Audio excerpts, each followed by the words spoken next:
Headlines प्रायोजक राम बंधू लोणचे. आता प्रत्येक जण जिंकेल. बाळासाहेबांना आदरांजली वाहणाऱ्या मोदींनी सेना फोडली. आता मोदी शिंदेंकडून प्रेरणा घेतात का? संजय राऊतांचा भाजपवर हल्लाबोल. भाजप कोणत्याही स्थितीमध्ये महापौरपद सोडणार नाही, तर आम्ही कधीही शिंदेंचा पाठिंबा घेणार नाही. इतके वाईट दिवस आमच्यावर आलेले नाहीत, राऊतांनी सुनावलं. बाळासाहेबांच्या जन्मशताब्दी वर्षी भाजप आणि शिवसेना युबीटी एकत्र येण्याचे संकेत. राज ठाकरेंच्या पुढाकारातून नव्या खेळीची चर्चा. नव्या धक्कातंत्रामुळे जुने मित्र नव्याने एकत्र येणार का? राजकीय वर्तुळात घडामोडींना वेग.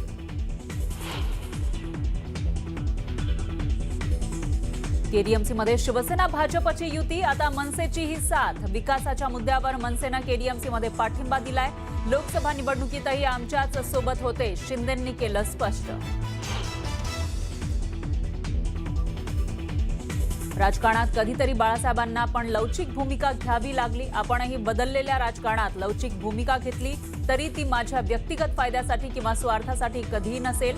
बाळासाहेबांच्या जन्मशताब्दी निमित्त राज ठाकरेंची पोस्ट. बाळासाहेबांनी सामान्य शिवसैनिकाला सत्तेच्या खुर्चीवर बसवलं. आजच्या काळात निष्ठा सहज विकल्या जातात. राजकारण व्यवहारी झाल्याची बाळासाहेबांना अभिवादन करताना राज ठाकरेंनी व्यक्त केली खंत. मुंबई मनपातील सत्ता स्थापनेसंदर्भात उद्या मुख्यमंत्री फडणवीस आणि शिंदेंमध्ये बैठक. महापौर स्थायी समिती अध्यक्षपदी भाजपचा दावा कायम, तर शिवसेनेला उपमहापौर पद देण्याची तयारी. वरिष्ठ सूत्रांची न्यूज 18 मराठीला माहिती. महाडमधील नगरपरिषद निवडणुकीदरम्यान राडा प्रकरणामध्ये हायकोर्टानं तीव्र नाराजी व्यक्त केल्यानंतर मंत्री गोगावलेंचा मुलगा विकास पोलिसांना शरण. येवल्याच्या ममदापूरमध्ये विहिरीतून पाणी घेण्याच्या वादातून सासऱ्याकडून सुनेला बेदम मारहाण. मारहाणीचा व्हिडिओ सोशल मीडियावर व्हायरल. आरोपी सासऱ्यावर गुन्हा दाखल. संभाजीनगरमध्ये पोलिसांकडून तरुणाला मारहाण. पैसे देण्यास नकार दिल्यानं मारहाण केल्याचा तरुणाचा आरोप. पोलिसांवर कारवाई करण्याची नातेवाईकांची मागणी. आणि पंढरपुरात विठ्ठल रुक्मिणी मातेचा शाही विवाह सोहळा संपन्न. वसंत पंचमीच्या निमित्तानं टाळ मृदुंगाच्या गजरात पार पडलेल्या विवाह सोहळ्याला भाविकांची गर्दी.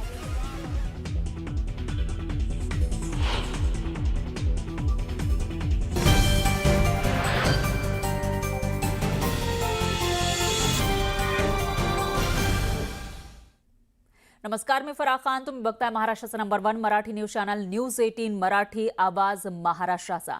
आणि बुलेटिनच्या सुरुवातीला एक ब्रेकिंग न्यूज आहे. मुंबई मनपामध्ये कोणाची सत्ता येणार आणि कोण मुंबईच्या महापौरपदी बसणार, कोणाची वर्णी लागणार, याबाबत तर्क वितर्क लावले जात आहेत.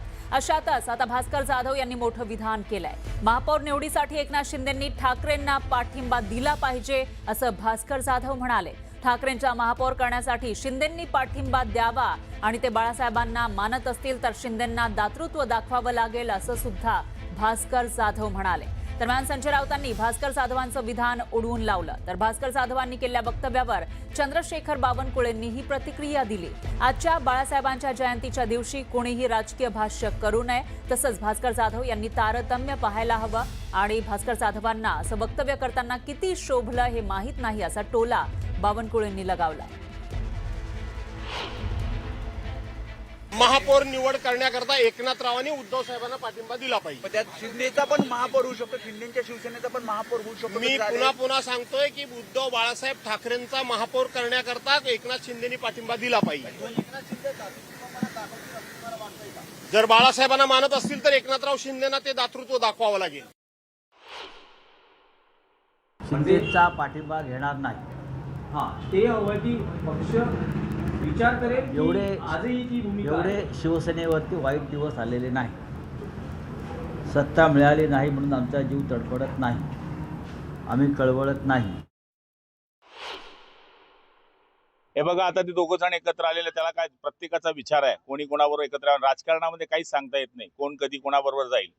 त्यामुळे भविष्यवाणी मी काही सांगू शकत नाही. हिंदू सम्राट बाळासाहेब ठाकरेंचा जन्मदिवस आहे. त्यांना आम्ही अभिवादन केलं आहे. या जन्मदिवसाला कुणी राजकीय जोडू नये आणि या ठिकाणी राजकीय भाष्य बाळासाहेबांच्या जन्मदिवसानिमित्त करणे हे बाळासाहेबांच्या संपूर्ण जीवनशैलीमध्ये यामध्ये याला कधीच स्थान आलं नाही. त्यामुळं त्यांनी याचा तारतम्य बघायला पाहिजे की बाळासाहेबांच्या जयंती उत्सवाच्या दिवशी अशा पद्धतीचे राजकीय स्टेटमेंट करणे हे भास्कर जाधवला किती शोभलं आहे मला माहिती. दरम्यान मुंबईचा महापौर कोण होणार यावरून भाजप आणि शिवसेनेमध्ये कुरघोडी नाट्य सुरू झालंय. शिवसेना शिंदे पक्षाकडून दबावाचं राजकारण केलं जातंय. या दरम्यान आता भाजप आणि शिवसेना युबीटी एकत्र येण्याचे संकेत सूत्रांनी दिलेत. राज ठाकरेंच्या पुढाकारातून ही नवी खेळी खेळली जाऊ शकते. बाळासाहेबांच्या जन्मशताब्दी वर्षी ही नवी नांदी पाहायला मिळू शकते अशी माहिती सूत्रांकडून मिळतेय. शिवसेना शिंदे पक्षाकडून सातत्यानं कुरघोडीचं राजकारण केलं जातंय अशी चर्चा आहे. आधी बदलापूर त्यानंतर आता कल्याणमध्ये सुद्धा शिवसेनेकडून भाजपवर कुरघोडी करण्यात आली आहे. त्यानंतर भाजपकडून कठोर निर्णय घेण्याचे संकेत देण्यात आले. घोडे बाजार थांबवण्यासाठी मनसे आणि शिवसेना युबीटीचं एकमत झाल्याची माहिती सूत्रांनी दिली आहे. 2019ला भाजपपासून वेगळं झाल्यापासून शिवसेना युबीटीचं नुकसानच झालं असल्याचं मत पक्षातील नेत्यांचंही आहे. त्यामुळे जुन्या मैत्रीचा नवा अध्याय सुरू करण्याची तयारी सुरू असल्याची माहिती सूत्रांनी दिली आहे. तर शरद पवार आणि एकनाथ शिंदे यांना बाजूला सारून जुन्या मैत्रीचा नवा अध्याय मुंबई पालिकेपासून सुरू व्हावा अशी तयारी सुरू आहे. 78 वर्षांपूर्वी 62 जागा असताना सुद्धा 8 वर्षांपूर्वी 82 जागा असताना सुद्धा भाजपनं तत्कालीन एकसंध शिवसेनेला बिनशर्त पाठिंबा दिलेला होता. त्याची परतफेड आणि सन्मानानं एकत्रित वाटचाल यावर समझोता होण्यासाठी हालचाली सुरू आहेत अशी माहिती आहे. तर देवेंद्र फडणवीस आणि उद्धव ठाकरे यांच्यामध्ये समन्वय जोडण्यासाठी राज ठाकरेंची भूमिका निर्णायक ठरणार असल्याचंही कळत आहे.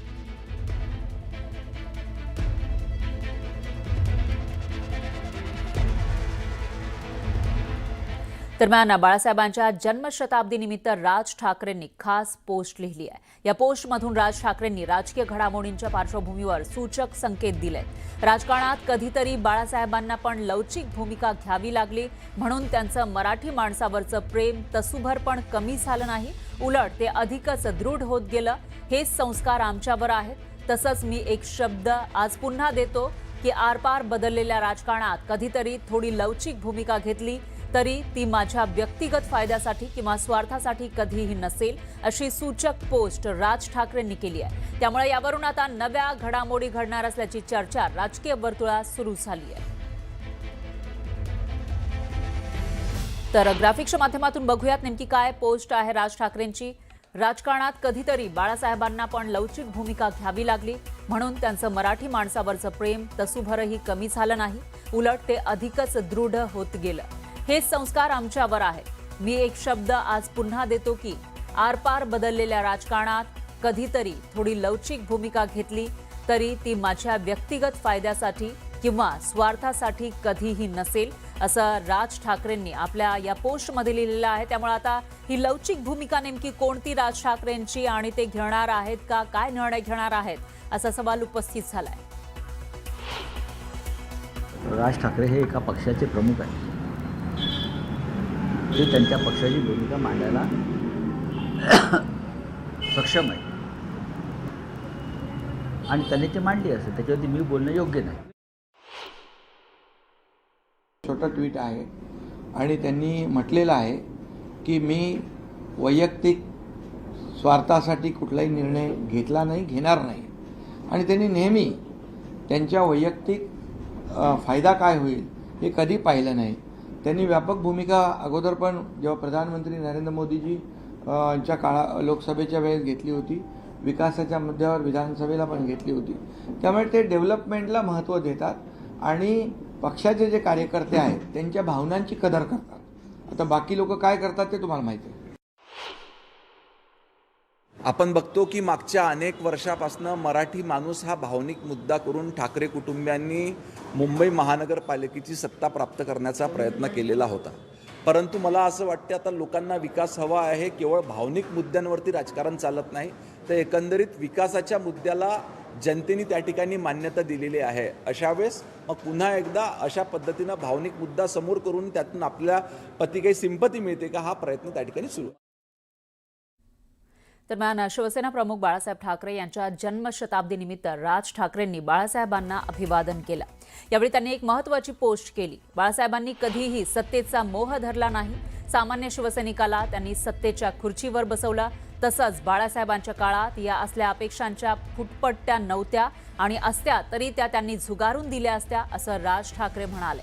आज निष्ठा सहज विकल्या जातात, तत्व सहज फेकून दिली जातात आणि राजकारण हे पूर्ण व्यवहारी झालंय. तसंच त्यांना स्वतःला सत्तेचं अप्रूप नव्हतं, पण सामान्य कार्यकर्त्याला सत्तेच्या पदावर बसवण्याचं समाधान मात्र त्यांना मिळालं.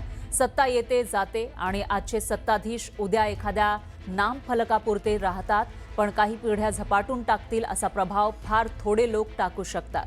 हा प्रभाव हीच बाळासाहेबांची शक्ती राहिली आणि हाच त्यांचा वारसा आहे, अशी पोस्ट राज ठाकरेंनी केली.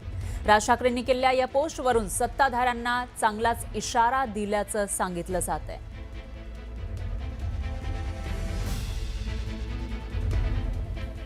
तर मुंबईमध्ये काँग्रेस स्वबळावर पालिका निवडणूक लढली होती आणि या स्वबळाचा फायदा महायुतीला तर झाला आणि फटका हा उद्धव ठाकरे आणि राज ठाकरेंना बसला.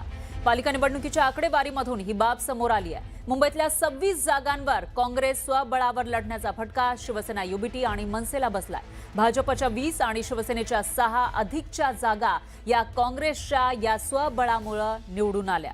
विधानसभेप्रमाणे पालिकेतही मविया बनून काँग्रेस, सेना, युबीटी आणि मनसे लढली असती, एकत्र लढली असती तर तिघांनाही 26 जागांचा अधिकचा फायदा झाला असता आणि या 26 जागांमुळे मवियाची पालिकेमध्ये सत्ता आली असती. मात्र सेना मनसे ही शिवसेना युबीटी सोबत येत असल्यामुळे आम्ही त्यांच्यासोबत जाणार नाही अशी भूमिका काँग्रेसनं घेतलेली होती आणि त्याचा फटका शिवसेना युबीटी आणि एकूणच मवियामधले जे पक्ष आहेत त्यांना बसल्याचं दिसतंय. प्रत्येक पक्ष आपलं अस्तित्व टिकवायला बघणार. आमचा मताचा टक्का महत्त्वाचा. त्यामध्ये आम्ही ज्या जागा लढलो त्यातून काँग्रेसचं चिन्ह हे आमचं मुंबईमध्ये सगळीकडे त्या ठिकाणी पोचलं आणि शेवटी प्रत्येक पक्ष आपला पक्ष वाढावा हा प्रयत्न आम्ही करणार. त्यामुळे कुणामुळं कुणाचं नुकसान झालं, फायदा झाला याच्यापेक्षा पक्षाची ताकद आम्ही अबाधित ठेवण्याचा प्रामाणिक प्रयत्न केलेला. पाहुयात पुढची बातमी. विकास गोगावले महाड पोलिसांसमोर शरण आले. राज्याचे रोहियो मंत्री भरत गोगावलेंचा मुलगा विकास याला हायकोर्टानं शरण येण्याचे आदेश दिले होते आणि यासाठी सकाळी 11 वाजेपर्यंतची वेळ दिली होती. महाड नगर परिषद निवडणुकीमध्ये शिवसेना आणि राष्ट्रवादीच्या कार्यकर्त्यांमध्ये राडा झाला होता. या प्रकरणी गुन्हा दाखल झाल्यानंतर पोलिसांनी काही जणांना अटक केली होती. पण तेव्हापासून भरत गोगावलेंचा मुलगा विकास आणि पुतण्या महेश गोगावले फरार होता. या काळात त्यांनी अटकपूर्व जामिनासाठी प्रयत्न केले, मात्र कोर्टानं त्यांचा अर्ज फेटाळून लावला. काल सुनावणी दरम्यान कोर्टानं तपास अधिकाऱ्यांवर ताशेरे ओढले. अजूनपर्यंत अटक का केली नाही असा सवाल कोर्टानं केला. विकास गोगावलेला आजच्या सुनावणीपूर्वी सरेंडर करण्याचे निर्देश सुद्धा कोर्टानं दिले होते.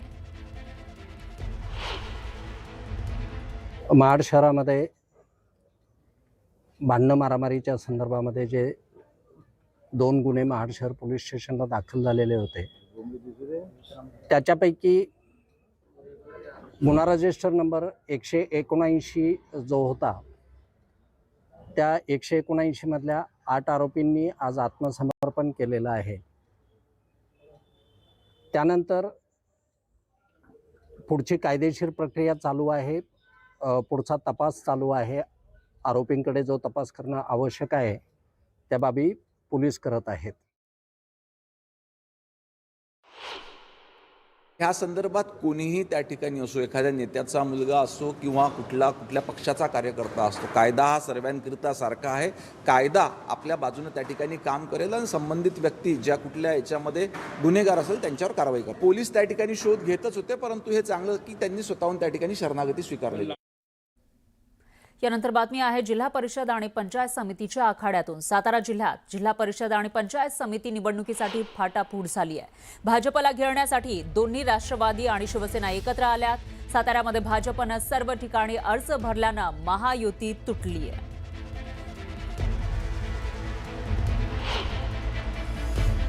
सातारा जिल्ह्यामध्ये दोन्ही राष्ट्रवादी म्हणजे पवार साहेबांची राष्ट्रवादी, अजितदादांची राष्ट्रवादी ही एकत्रित एकाच चिन्हावरती लढण्याचा तिने वरती निर्णय केलेला आहे. काँग्रेस फक्त कराड तालुक्यामध्ये आपल्या सोबत आहे का जिल्ह्यामध्ये एकत्रितरित्या लढत? आज बऱ्याच ठिकाणी जिल्ह्यामध्ये ती राष्ट्रवादी बरोबर आहे. तर भाजपला घेरण्यासाठी दोन्ही एनसीपी म्हणजे शिवसेना माफ करा एनसीपी शरद पवारांची आणि त्याचबरोबर अजित पवारांची एनसीपी हे एकत्र आलेले आहेत. त्यानंतर शिवसेना शिंदेची शिवसेना आणि शिवसेना युबीटी सुद्धा एकत्र आल्याची माहिती समोर येते आहे आणि भाजपला घेरण्यासाठी साताऱ्यामध्ये ही रणनीती असल्याचं कळत आहे. त्यामुळे आता त्याचा परिणाम नेमका काय होणार आणि त्याचा फायदा या दोन्ही पक्षांना होणार का या निवडणुकीमध्ये ते बघावं लागेल. पाहुयात पुढची बातमी. अजित पवारांचे राष्ट्रवादीचे नेते कल्याणराव काळे यांनी काल भारतीय जनता पार्टीमध्ये प्रवेश केला. यावेळी बोलताना राष्ट्रवादीला ऑपरेशन लोटस अंतर्गत धक्का देत राष्ट्रवादी संपवणार का असा प्रश्न विचारला असता मी कुणाला धक्का दिलेला नाही, आपलं घर आपण सांभाळायला पाहिजे असा सल्ला पालकमंत्री जयकुमार गोरेंनी अजित पवारांना दिलाय. तर गुरुवारी पंढरपूरमधून राष्ट्रवादीचे नेते कल्याण काळे यांनी भाजपमध्ये प्रवेश केला. यावेळी त्यांनी हे भाष्य केलं. आता मी कुणालाही धक्का दिला नाही. आपलं घर आपण सांभाळण्याची आवश्यकता आहे. आपल्या लोकांना विश्वास देणं, त्यांच्या अपेक्षाला खरं उतरणं ही त्यांची जबाबदारी आहे. जर कोणी भारतीय जनता पक्षासोबत काम करायचा निर्णय कोण घेत असेल आणि भारतीय जनता पक्षाला या ठिकाणी आवश्यकता असेल, आमच्या स्थानिक नेतृत्वानं जर त्याला मान्यता दिली असेल तर मला वाटतं शेवटी राजकारण हा बेरजेचा खेळ असतो आणि त्या बेरजेच्या ह्याच्यामध्ये जर आमच्या काही बेरजा होत असतील तर नक्की आम्हाला पुढे जाणं आवश्यक आहे. यानंतर धक्कादायक बातमी आहे बदलापूरमधून. बदलापुरात एका खासगी शाळेमधील शिशु वर्गात शिकणाऱ्या फक्त 4 वर्षांच्या चिमुकलीवर अत्याचार करण्यात आला. शाळेतून घरी येताना व्हॅनमध्ये चालकानं तिच्यावर अत्याचार केला. या चालकाला पोलिसांनी अटक केली आहे. शाळेतून घरी येण्याची वेळ चुकवल्यानं आईनं मुलीची तिथं तपासणी केलेली होती, विचारपूस करायला सुरुवात केलेली होती आणि शाळेतून ने-आण करणाऱ्या व्हॅन चालकाला संपर्क केला आणि त्यानंतर ती उशिरानं घरी पोहोचली. घरी आलेली मुलगी प्रचंड घाबरलेली होती. आईनं तिला विश्वासात घेऊन विचारल्यानंतर तिनं व्हॅन चालकामुळे तिच्यावर ओढावलेल्या प्रसंगाची माहिती दिली आणि शाळेतून अपेक्षित प्रतिसाद न मिळाल्यानं त्यांनी आता पश्चिम पोलीस ठाण्यामध्ये धाव घेतली आणि या संतापजनक प्रकाराची माहिती दिली. त्यानुसार पोलिसांनी स्कूल व्हॅन चालकाला ताब्यात घेतलंय. या घटनेमुळे बदलापूरमध्ये पुन्हा एकदा संतापाची लाट उसळली आहे. तर या घटनेनंतर बदलापुरात राज्य महिला आयोग आणि बाल आयोग दाखल झालाय. आरोपीला थोड्याच वेळामध्ये कल्याण न्यायालयात हजर केलं जाणार आहे. ही बदलापूरची घटना अतिशय दुर्दैवी आहे.